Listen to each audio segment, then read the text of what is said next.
Guillaume Léon, bonjour. Vous êtes chargé de mission à la DNE et vous représentez Jean-Marc Mériot, qui était occupé par ailleurs, pour nous parler un petit peu de l'impact des TIS ou du numérique dans les académies ou les régions aujourd'hui, c'est une région académique, tout ça. Et notamment, on est sur l'Université numérique d'Automne, dont vous êtes le co-fondateur. L'histoire me dit, j'avais entendu ça un petit déjeuner une fois. Donc on va parler de l'importance pour la DNE d'actions de ce type-là dans les territoires. Alors, en effet, c'est un événement, l'Université numérique d'Automne, que le ministère et la direction du numérique pour l'éducation soutient, comme d'autres événements académiques, interacadémiques, régionaux.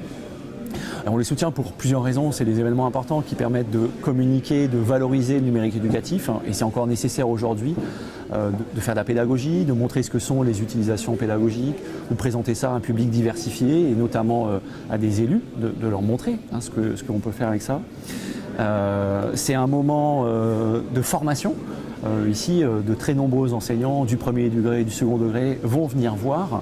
Donc ça aussi, vont assister à des ateliers, vont pouvoir échanger avec leurs collègues, vont pouvoir se former. Donc c'est quand même une magnifique occasion de formation, d'échange. Je pense qu'il y aura aussi un certain nombre de cadres, des personnels de direction, des corps d'inspection. Et là aussi, c'est important de réussir à embarquer tous ces acteurs. Et donc je pense que voilà, un événement de cette nature-là, qui répond à ces différents objectifs, a vraiment du sens et répond à une politique nationale et académique. Alors en même temps, la direction du numérique a une nouvelle feuille de route. On s'inscrit maintenant dans le numérique au service de l'école, enfin pour l'école de la confiance. C'est quoi la nouvelle feuille de route et vous allez l'expliquer ici? Alors très rapidement, ces grandes orientations qui ont été présentées par le ministre fin août à Ludovia, à Ax-les-Thermes, ces 5 grandes orientations. Mieux protéger et mieux valoriser les données personnelles dans le cadre du RGPD, du règlement européen, mais aussi pour les exploiter, les utiliser au service des élèves, des profs, notamment avec des technologies d'adaptative learning, d'intelligence artificielle, etc. Donc on est à la fois dans un cadre juridique, mais aussi de la recherche, du développement au service des apprentissages des élèves. Enseigner au XXIe siècle, qu'est-ce que ça signifie enseigner au XXIe siècle, avec quelles ressources, quels outils, quelles compétences pour les élèves. Troisième orientation, développement professionnel continu des enseignants, accompagner, renforcer les compétences des enseignants. Une journée comme celle-ci participe de cela. C'est un programme de formation, on disait. Oui, c'est exactement, c'est une journée de formation.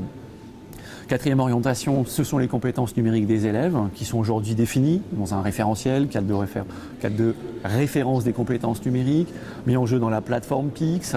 On va les certifier, les attester régulièrement au cours de la scolarité des élèves. Et puis, cinquième orientation, travailler avec tous les acteurs et avec les partenaires de l'école, les parents et notamment les collectivités territoriales.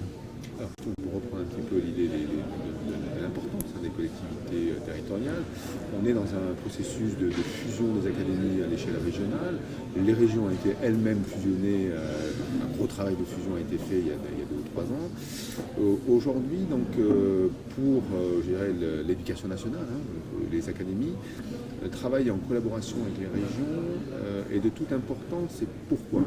Est-ce qu'on peut prendre un exemple par exemple pour ici, en Bourgogne, sur un sujet de votre choix? Alors le dialogue, la concertation, le partenariat entre l'éducation nationale dans les territoires et les collectivités territoriales est crucial.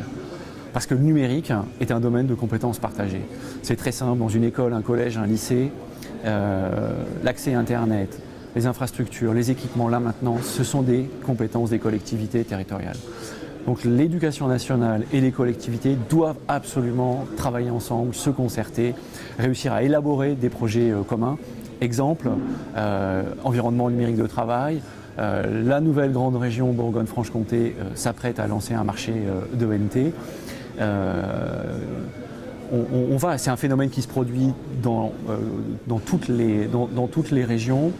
On voit des effets d'entraînement On voit aussi des solutions, des marchés, alors par différentes techniques, bons de commande, etc., qui permettent à d'autres collectivités, des départements, de s'inscrire dans ces projets numériques-là.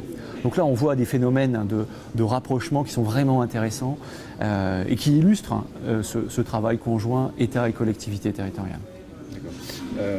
Est-ce que c'est aussi simple? C'est pas une question de piège, mais on donne un petit peu la réponse. Parce qu'avec une région, c'est simple, puisqu'on a deux interlocuteurs qui se rencontrent. Il y a quelques départements dans les régions. Bien sûr. Et puis alors, quand on commence à descendre en premier degré, là c'est un peu plus compliqué de tout se mettre d'accord. Donc comment, on sait qu'il y a quelques solutions, certains territoires ont envisagé des groupements, etc. Est-ce que dans le premier degré c'est plus compliqué, et donc est-ce qu'il y a des solutions qui sont envisagées à l'échelle de la DNE Alors oui, c'est plus compliqué. C'est plus compliqué pour tous les acteurs, y compris pour les acteurs privés. Une entreprise, dans le vocabulaire d'une entreprise, c'est très très difficile d'adresser des milliers de communes et des petites communes rurales. On est dans une région plutôt rurale. Il y a des solutions. Il y a un an, la DNE avait travaillé avec la Caisse des dépôts sur tous les supports possibles de mutualisation, les GIP, les syndicats mixtes, des types de marchés, des marchés à bon de commande. Donc on identifie quelques véhicules de cette nature-là qui permettent de la mutualisation. Reste que le moteur de ça, c'est toujours de la volonté, c'est de la volonté politique. Ça veut dire que l'éducation nationale, les élus entre eux doivent se parler. On trouvera toujours derrière, si on a la volonté, un dispositif qui permet d'être le support de cette mutualisation-là. Mais c'est en effet un enjeu crucial. Peu de communes ont transféré à un niveau supra-communal la compétence scolaire. Donc on garde encore aujourd'hui un très grand nombre d'interlocuteurs. Et oui, c'est un enjeu majeur pour le développement du numérique à l'école. C'est un gros chantier encore dans les territoires. On n'a pas trouvé totalement la solution. Non, il n'y a pas toute la solution. Alors, un des leviers, c'est pas la solution miracle, mais il y a une volonté de la part du ministère d'agir dans le premier degré, dans les écoles et notamment dans la ruralité.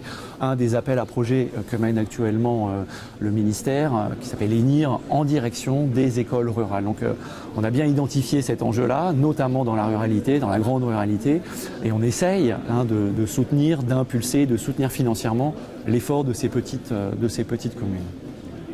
Merci Guillaume pour ces petits mots. On va parler d'autres choses plus engageantes parce qu'on verra Jean-Marc Mériot pour ça prochainement. Puis, le prochain événement pour nous, je crois que c'est Educatis en novembre. Donc, on aura l'occasion d'en parler avec lui. Merci. Merci beaucoup.